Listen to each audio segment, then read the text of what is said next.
Well, we're finally here. We've literally been in about 1 year of preparation as a team and small group leaders and all of you that have been joining in with us to get ready for this journey that we're about to take for 6 weeks. I want to welcome those watching online, welcome those at our McKinney campus. Would you join me in welcoming them that are coming along for the journey that we're about to take? It's going to be an exciting journey where we're going to be looking at a question that all of us ask if we're honest. A lot of times we don't want to really be honest about how much we ask it. Maybe sometimes we're not as aware that we're asking it, but it is a question that comes into all of our worlds, and that is this question of who am I? And at every season of life, we're asking that question, and in the ups and downs and the bumps, and yes, even in the victories, we're still asking that question, who am I? I'm going to ask you, if you would, I have a little card for you that I put in your service guide, also at the McKinney campus. And this is just a little tool. If you're new, we've spent the last couple of weeks asking people to join the journey with us, but maybe you haven't had the opportunity. There's still space. There's still availability. We're ready for you. We'd love for you to join in with us. You may be asking the question, what is it? Well, in these moments together as a church, we've taken these kind of journeys before. We found that there's some helpful things to help us really take steps together and to help you engage with getting some answers to that question, who am I? And so on the card I have there, first of all, the message series. I'll be preaching the first message in the series, and then for the next 6 weeks, I'm going to ask you to attend those messages and to come, and I'll be talking about and unpacking several different specific areas that we ask the who am I question. And so it's a message series. It's also a book that I wrote, and I'm excited about you getting it. If you haven't gotten a copy, they're available in the Commons area. And so if you're new, I've shared this every time. I'm not taking resources from the book. The motive of the book is not even authorship or anything like that. It's really to help us together explore this question and to allow God to deposit great things in our lives. And so if you're not much of a reader, the book is very engaging. It has stories, it has short chapters, and it has not a lot of words on the page. And all of you who like to cheat, it has cliff notes.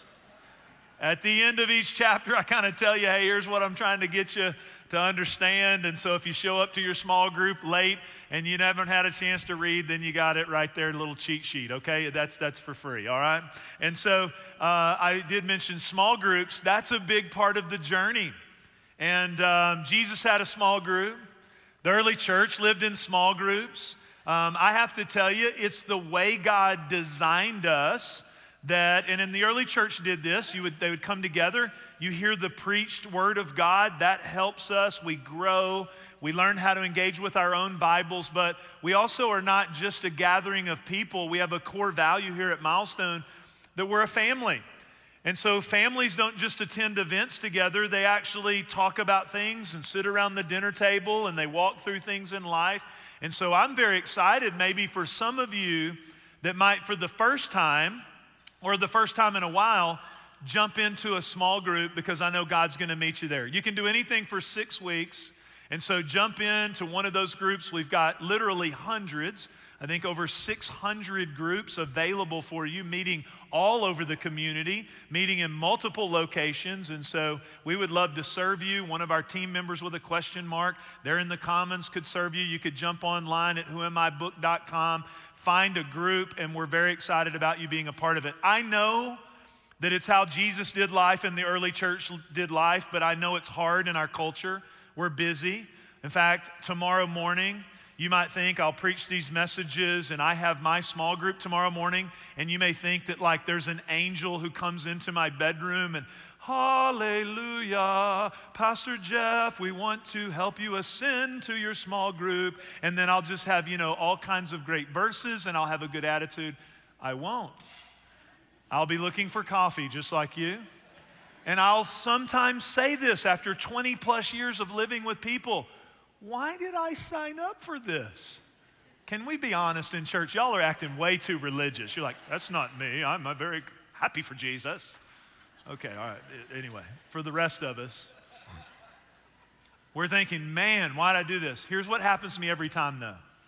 Every time I do it, I leave and go, that's why. A story that encourages me, a relationship, something that I understand about God in a different way, and that's why God's smarter than me. And so he asked me to do it. I'm asking you to do it. I'm asking you to step out. You'll find some new relationships. You'll find some things that God wants to help you understand in a powerful way. So I'm asking you to jump in and join the journey. If you have your Bibles, turn with me to the book of Exodus, Exodus chapter 3. Genesis, Exodus, first part of the book, Genesis 3:10, and we're going to jump over to Exodus 4:10, and we're going to start this first week as we're thinking about this who am I question. This question that comes into all of our worlds, we're going to unpack it by looking at who am I when I think I don't measure up? Who am I when I'm dealing with the measurement? And we're going to look at a story from the Bible that illustrates it for us so well. The fact is that we start out life from the very beginning being measured, being evaluated. In fact, I know when I had my children, it's like they do this APGAR test, they do a test, I'm like, how'd they do?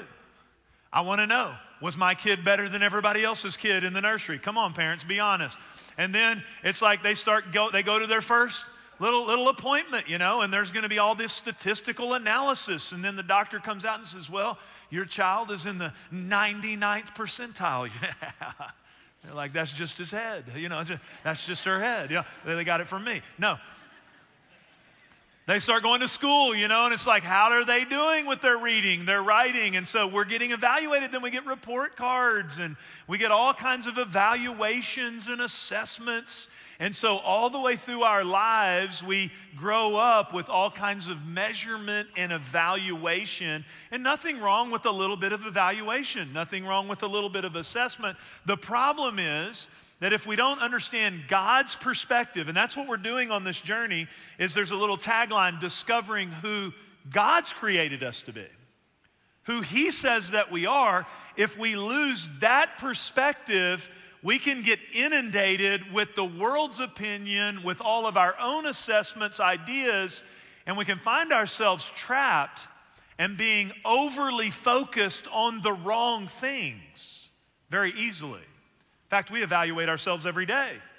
Statistics say that men look in the mirror 23 times a day, women 16. I don't know if that's a true statistic because I got a lot of women in my house and they spend a lot of time in front of the mirror. And I would prefer if they would go to their own mirror outside of my bathroom, okay? But I got a lot of girls. They look in the mirror a lot. Interesting. Girls look in the mirror, most girls at least. When they evaluate, they see a flaw.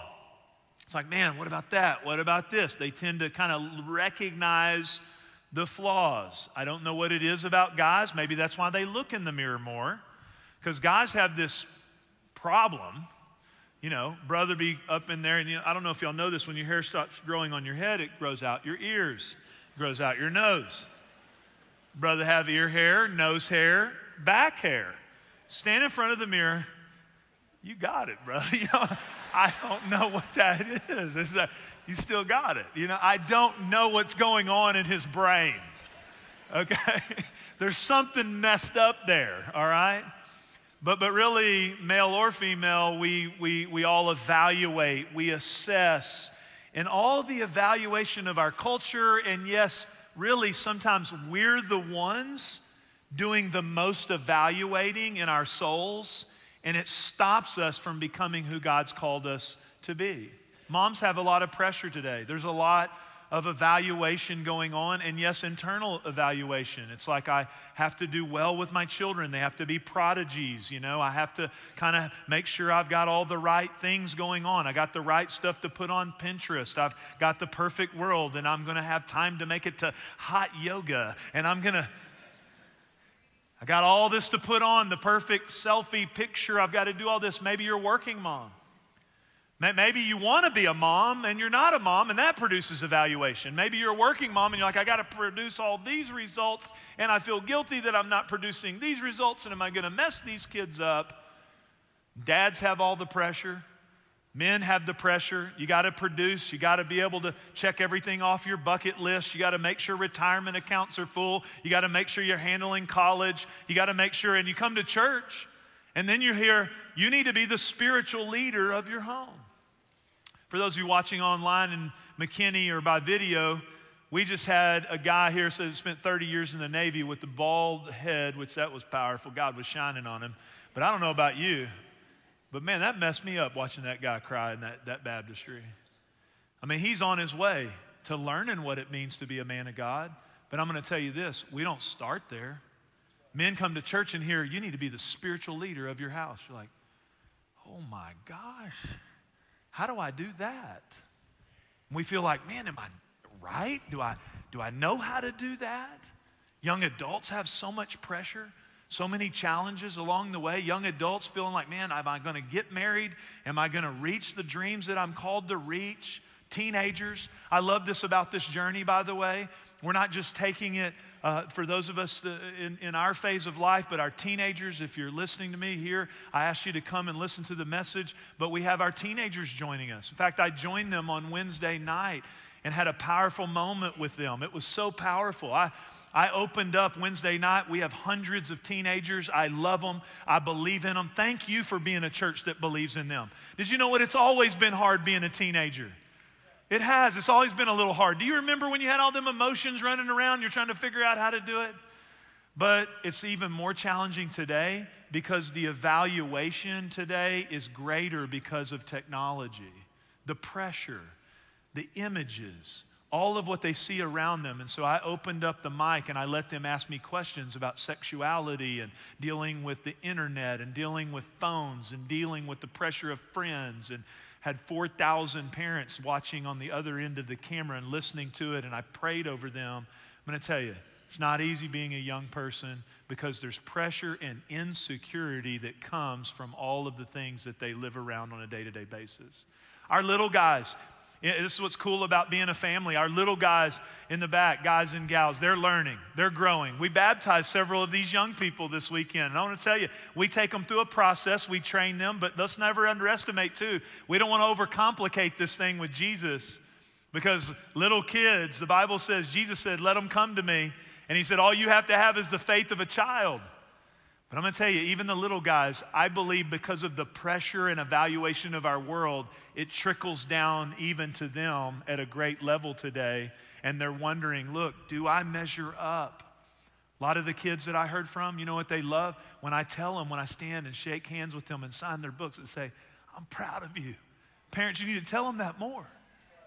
Because they're asking the question, I know everybody's proud of so-and-so and all her Instagram likes. Are you proud of me? Are you proud of me?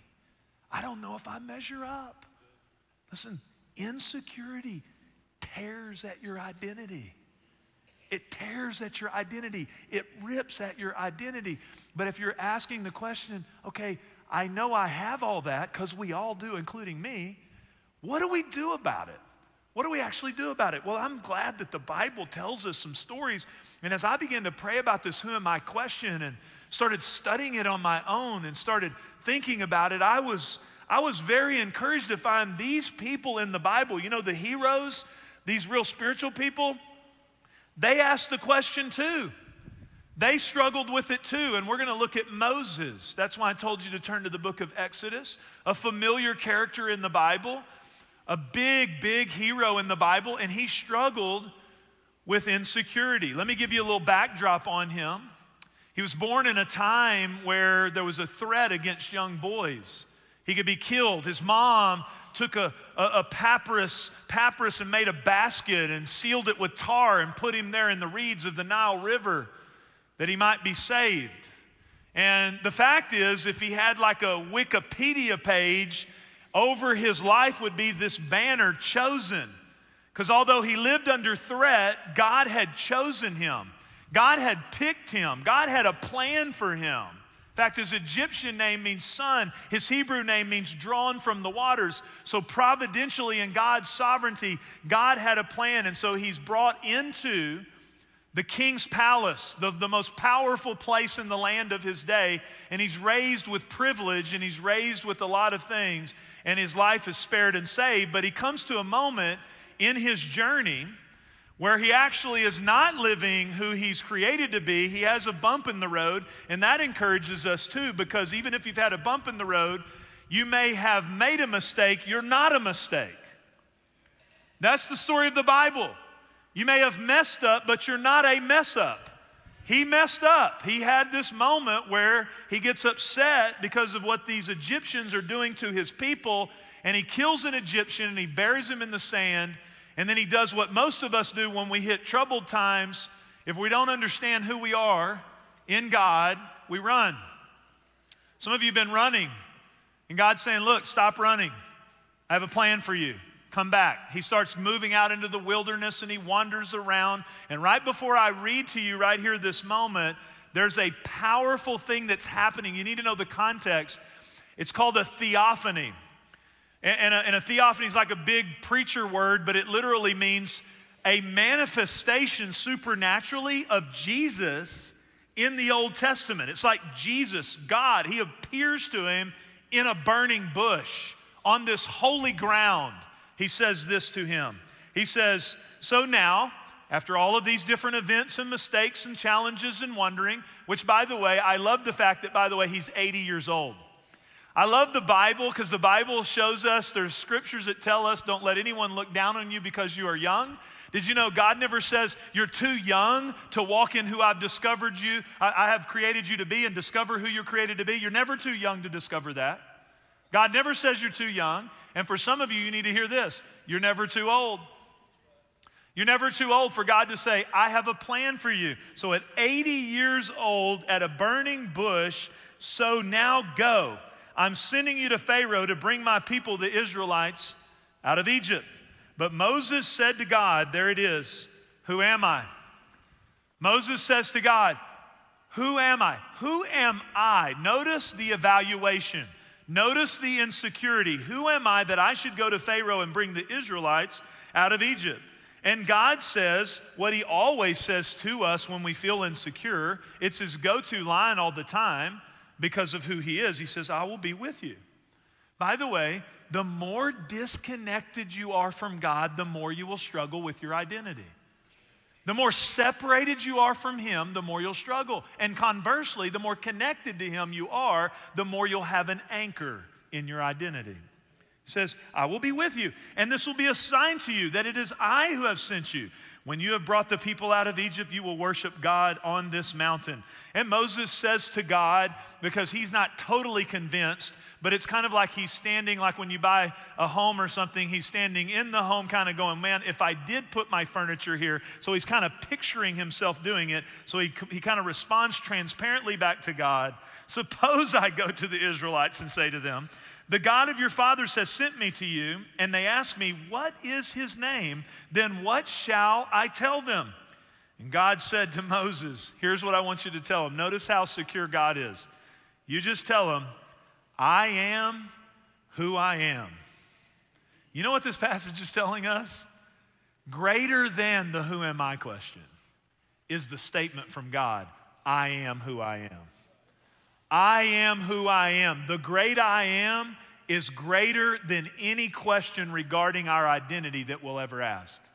He says, I am who I am. This is what you are to say to the Israelites. I am has sent me to you. Then I need to fill in the gaps because we're going to jump over here to this continued discourse between Moses and God. But you're like, what's happening? It's still a lot of God convincing. I think God's doing a pretty good job right there. But isn't it amazing how much convincing it takes so many times with God as he keeps telling us, I'll be with you, I am who I am. He has some signs for Moses and he continues to try to reinforce that. And I'm sorry, this is just how my brain works. And I try to think, okay, God, I don't want to always put you in a position where you have to sell me on everything that you have for my life all the time. Because that's common in the Bible, okay? And when I read this, I can't help it, but I go to, one of the skills I have, because I can be a persuasive person in different areas, and some of you may not know this because you're new to the church. I've shared it over the years. I'm full right now. I don't have any openings to be able to consult in this area. All my contracts are full. You may not know the skill I have. It's a marketable ability. I've used it in my family and helped a few select friends, but I'm full. I'm a professional potty trainer. You guys need to know that.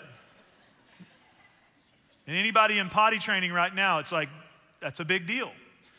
It's inconvenient, it's messy, and then as they get older, they start making big people diapers. And that's when it gets serious. You're like, we got to fix this. Well, I can't consult for you, but maybe I'll give you my secret. I'm very persuasive. I get a Mickey Mouse seat, a Mickey seat, very important. Because what you use as your motivation is you can sit on Mickey. I put it on the toilet, right? Then I developed a song that has been copyrighted, so you just use it at your own discretion, okay? It's on iTunes. It is called TTT, TT on the potty.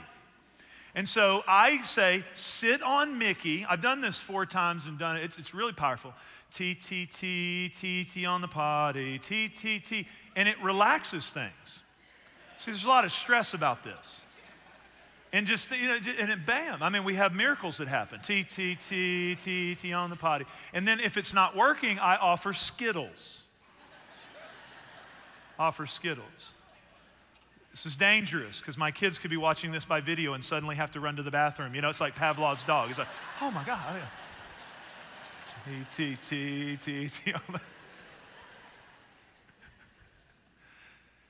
It's amazing. I mean, it's for their best interest. I actually have their best interest in mind, a little bit of selfishness, but really, but God has so many things for us. Why do we make him sing ditties and give us Skittles and keep convincing us? Why do we make him do that? What if we were so secure in who we are and who he is, we were just like, okay, whatever you say, wherever you lead, okay, I'll go. Moses is still in process, which gives us some hope. Look what it says. Moses said to the Lord, pardon your servant, Lord. I've never been eloquent. He's worried about his speech. I've never been eloquent, neither in the past nor since you have spoken to your servant. I am slow of speech and tongue. The Lord said to him, though, here it is. He's back to this. Okay, let me show you. Who gave human beings their mouths? Who makes the deaf or mute? Who gives them sight or makes them blind? Is it not I, the Lord? So he comes back to, now go. Now go. Look, I will be with you. Then he says, look, I will help you. I'll be with you. I will help you. I will help you speak, and I will teach you what to say. But Moses is still in processes, and at the end of the message, we're going to see that he does ultimately get there because he keeps taking steps. But at this point, he's in the battle. He's in the battle of dealing with insecurity. And Moses says, pardon your servant, Lord. You may have said it before. Can you please send someone else? Can you please use someone else? The good thing about God, though, is he doesn't just work around our insecurities, he works through them. So no matter how much we keep resisting and dealing with it, God keeps working through it. And so I'd like us to spend a few moments looking at how does God work through it? How does God help us with the insecurity struggle? Now, one thing we've got to always understand is we all have different responses to it. And some of you may be even going, you know what, I don't know if I relate to that, slow of speech or whatever, because actually, there's really 2 main responses to insecurity. Here's 2 ways they manifest. First of all, you can be a person who says, you know what, when you feel insecure, I'll show you I'm good enough, I'll be the best, I don't need your help, and so you can have a pride issue. Did you know sometimes the strongest person externally is not always the most secure person? Sometimes it manifests by them overcompensating out of their insecurity. If you have sort of this bent, we all can relate to moments where that manifests in our lives. By the way, working with people for many years, one of the greatest attributes is to recognize in people some level of self-awareness of where they're weak. Actually being able to understand where you're moving out of insecurities is a great trait. But some of you don't relate to that. Some of you deal with it this way. I'm not good enough. I'll never be good enough. Nobody will help me. And so you have a rejection complex. Did you know insecurity is exhausting? It sucks the air out of the room. And insecurity will actually cause people to move back from you. And I understand you may have been rejected by authority figures, you may have had things spoken over your life, but what happens is if we don't learn how to get anchored in God, the fact is we start thinking and dealing with a spirit of rejection, and it becomes a self-fulfilling prophecy in our lives. That's the enemy's strategy and his tool. You're like, Jeff, I have a combination of both maybe. How do we do it practically? I always want to leave you with a practical way. 4 ways to live more securely. Number 1, don't put your identity in anything that can't sustain it. You know why we feel like a lot of times we don't measure up? Because we don't measure up in a lot of areas. It's actually a true feeling. And that's the hope that's found in Jesus. The hope that's found in Jesus, which Moses is a type and a shadow, a part of God's big story, leading us to the moment where Jesus comes and says, I know you feel inadequate. I know you feel like you don't measure up, so I'm going to give my perfect life so that you can have some fixed things inside of you. You can be the righteousness of God in Christ Jesus. You can be a son and daughter. And so because you don't measure up, I'm going to give my life to help those things get corrected inside of you. And that really is where you find the strength to address all of these feelings and emotions and inadequacies, and it's really where you find a place to anchor your identity. It's not in you at all, not in your measurement at all, but in Jesus and who He is in your life. And so a lot of times when I'm ministering to people, and I'm going to pray this over you at the end of this message, I'm thinking about you in McKinney or online. I'm going to tell you, you have to, as much as you can keep coming to a place of the finished work of Jesus inside of you, here's what that causes. You begin to lose a lot of the enemy strategy to bring you into pride and rejection and destroy your relationships and destroy your emotions. And what you begin to do is say, and I pray this over people all the time, you are not your past. You are not your rejection. You are not your strengths. I prayed it over our young people Wednesday night. I had them stand up. I asked them, look, if you face family challenges, hundreds of kids stood up. I'm going to tell you, they're looking for us parents, by the way, to get some anchoring. Hundreds of them. I got family challenges and I feel insecure. If you've had sexual challenges, stand up. They all stood up around the room and I said, you know what?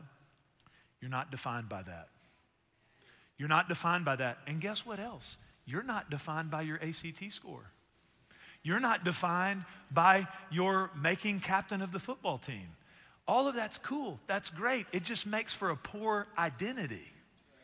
Because whatever you find your identity in the most has the greatest potential to make you feel insecure.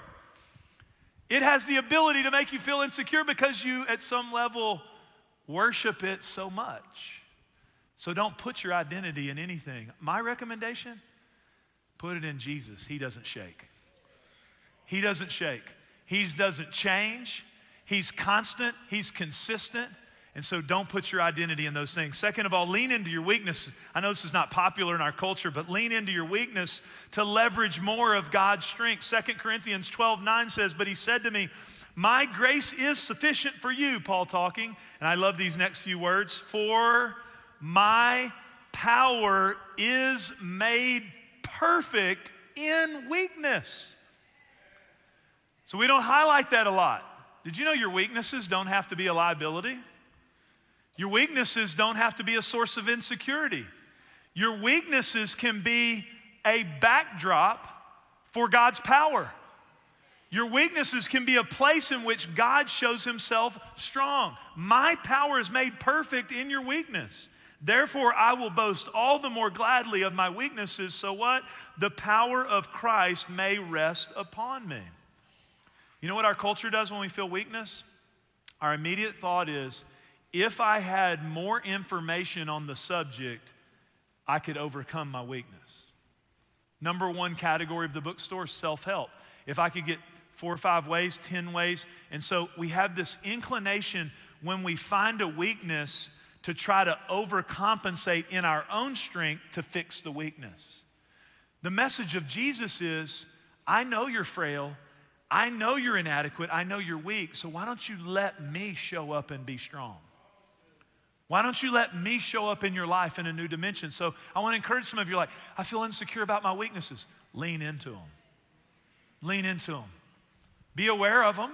Lean into them and let Jesus show up in a powerful way. Number 3, I'm talking about where the real battle is fought. Submit your self-talk and your thoughts to the truth of God's word. Romans 12:3 says, do not think of yourself more highly. When you think of yourself more highly, that's an improper view, okay? Think of yourself more highly. You're not aware that you have those weaknesses, but look what it says. More highly than you ought, but rather think of yourself with sober judgment. What does that really mean? Having the right mind about yourself and the right perspective of God. And it says here that what happens is you do it in accordance with the faith God has distributed to each of you. What is that telling us? That where the battle's really fought, we can have an accurate understanding of who we are, who God is, think in that way and in that direction, and we can continue to move toward who God's called us to be, and we can discover who we're created to be. I talk about this a lot because it's really, a lot of our insecurity is right here. It's right here. It's thoughts, it's lies, it's perspectives, it's right here. And so I was talking to a guy the other day, and I can get a little passionate about it. And he is facing a bunch of challenges and circumstances, and God was calling him to a new place and a big step, and it was faith, and it was like, and so I had him in my car. His wife was in the back seat, and man, I was just coaching him up, and I was talking about this thinking thing, and I always think of it. I apologize. I played football. I played line, so I always think about it, and I always use this analogy because I think about where the battle really is. It's not the person who makes the headlines who throws the pass. It's the guys up front who are making sure he doesn't get killed. And so it's in the trenches. It's in that battle. And so I was using that analogy with him, and he was from Oklahoma, and he played football. And so I was trying to go, man, you got to get in the trenches, man, with this. You got to get control of your thinking, man. Get up there where the battle's won. I looked at him, I said, you know what I'm talking about, man. You were a lineman. He looked at me, his wife started laughing. He said, I was an all-state quarterback. I put on a few LBs. I'm like, forget that. But anyway, that's where the battle's fought. But it really is. It's up in our self-talk, getting it aligned with God's word. I had this happen to me a while back. I was talking to one of my children who had to give a speech in front of their peers. And I'm going to tell you, it's one of the things that requires, it's one of the top fears is public speaking. And then they had to do it in front of their peers. And so they were talking about it. And they're like, Dad, what do you do? I said, I get nervous from time to time. I want to do good. I can get overly concerned with what everybody else thinks. And I can think about it. I can think, okay, am I looking over here? I watch myself and go, am I looking too much over here? I want to include all of y'all. And am I talking to I think about those things, and I look at it, and I want to get better. But you know what? I told one of my children, I said, you can't get overly consumed with that. Because if I do, I lose my ability to really help people because it's about me.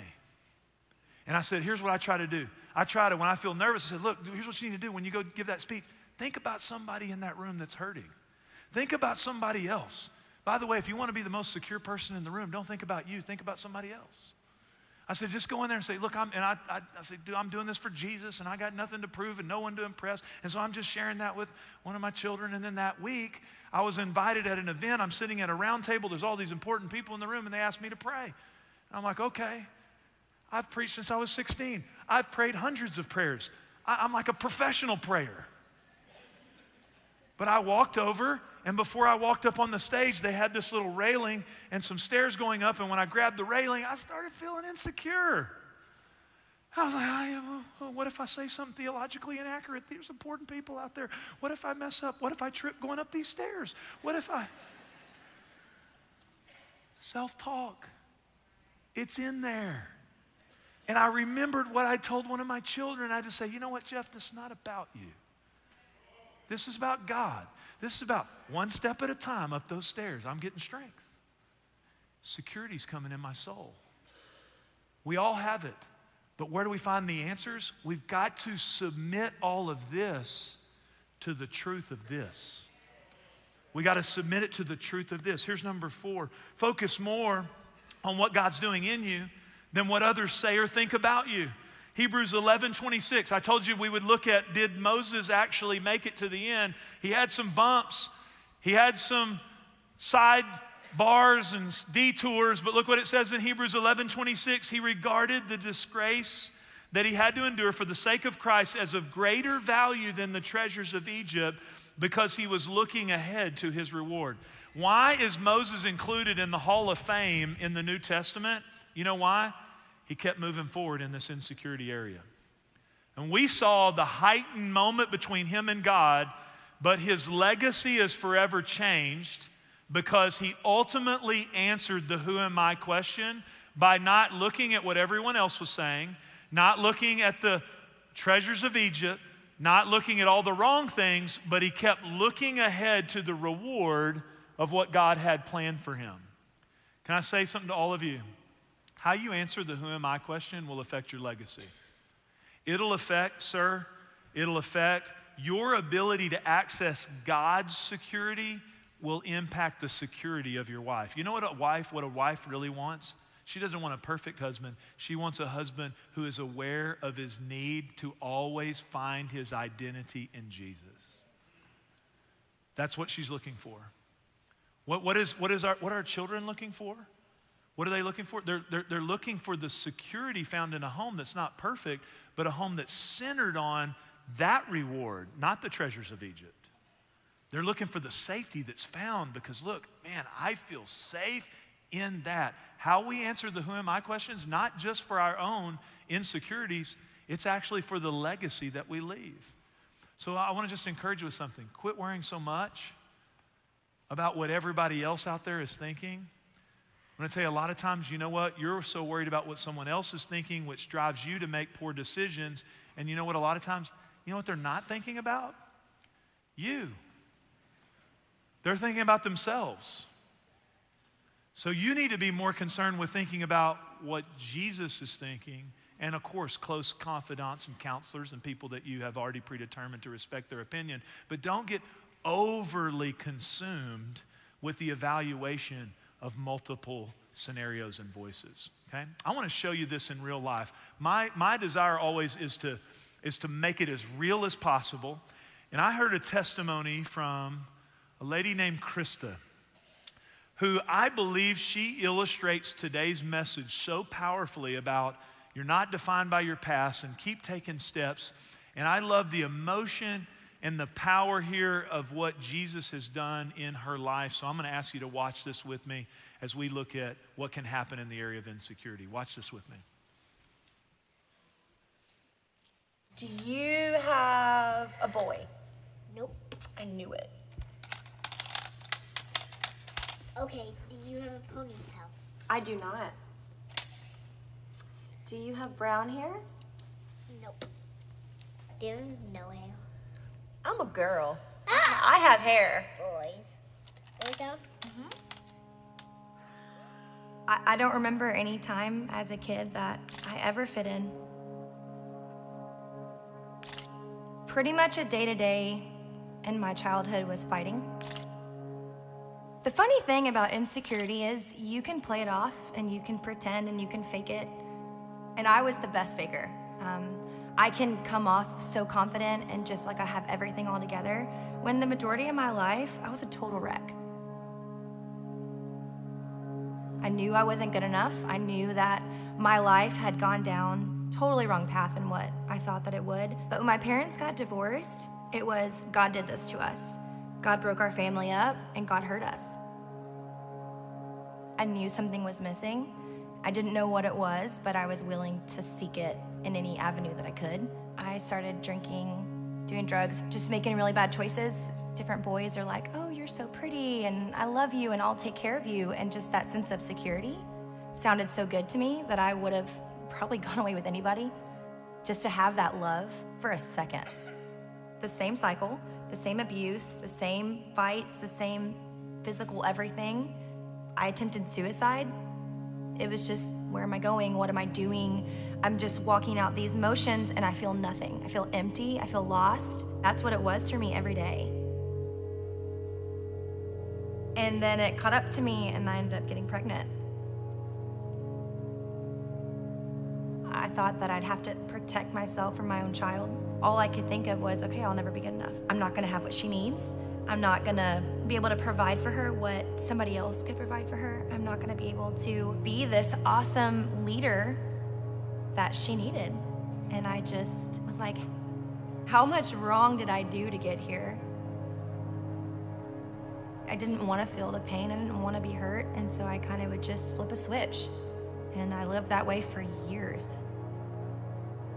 I had never felt happy. Being a mom didn't make me happy. Being in a relationship didn't make me happy. Like, waking up breathing didn't make me happy. I got invited to church by 3 different people in the same week. And it was just those invitations of, hey, come in here, let me show you this. And that's the steps that it slowly started taking for me to understand relationship. And so I thought, 3 people in 1 week, that's strange. I'm gonna try it out. I actually sat in the parking lot probably 15, 20 minutes, just contemplating on when I walked in if people were gonna look at me strange. And so when I finally got over that fear, I remember walking in and this lady just looked at me and she just grinned and she's like, good morning, you want some coffee? And then somebody else saw me looking around and they asked if I was new, and this person and that person and the next. These big smiling faces, like wanting to know me and who I was, and I've never experienced that before. And I just left and I felt just overwhelmed. Everybody poured out love to me, someone they don't even know, a total stranger. The more that happened, I couldn't wait to return the favor to somebody else. Sometimes I feel lonely, like I've kind of already shared that with you. Yeah. So I would want him to show me like what I should do, like when I'm alone, you know. But do you think you're alone? No, I'm not alone, like physically, but like I don't know. But do you believe that God's always with you? Yeah, Well, then you're not alone. I know. It's just It's kind of amazing that when you pray for something your whole life and then God delivers it to you, and it's like,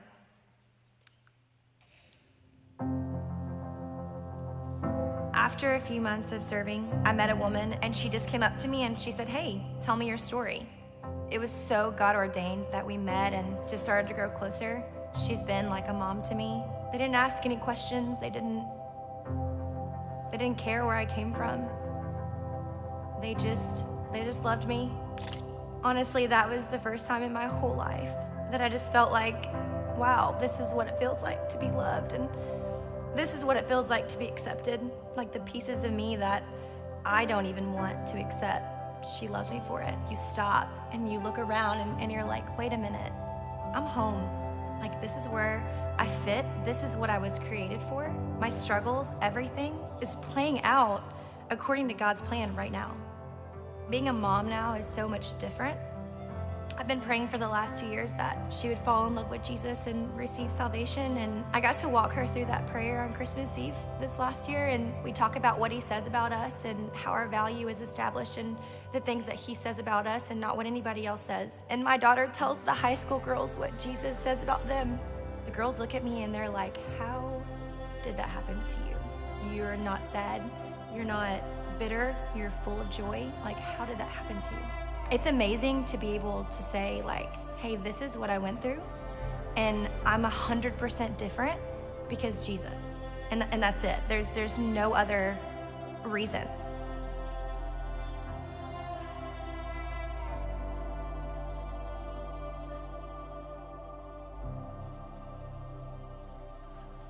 I want to say thank you to Krista for being so transparent with her story. I'm going to ask you if you would to bow your heads with me.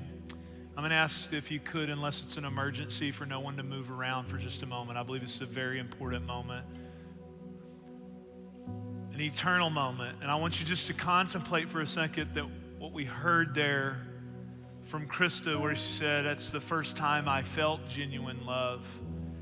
As she felt the real life-changing love of Jesus. And she said, I'm 100% different because of that love. Well, I want you to know this. The same love the same value, the same concern that Jesus showed Krista, it's available for you. And I want you to own that. I want you to receive that. I want you to say right where you are, Jesus, I want to be loved that way by you. It can extinguish the insecurities and the fears and the concerns. All you have to do is say, Jesus, I want to receive it today. So you just tell him right where you are, maybe watching online, maybe in McKinney. You just say right where you are, Jesus, I want to receive your love. I want to receive you. I want you to come into my life. I believe that I couldn't meet the standard. I have sin. You know it. You just tell him. You know it. I'm not hiding anything from you. But I believe you died for me. You rose from the dead, so I receive you today. Become my Jesus. If you prayed that prayer, I'm not going to embarrass you or make you stand up. You say, Pastor, I prayed that prayer with you. Would you just slip your hand up right there and just say, Pastor, I prayed with you. Anyone else? Thank you. Thank you. Thank you. Just look at me if you would, if you raised your hand. Everyone else, keep your head bowed. Thank you. Thank you. Thank you.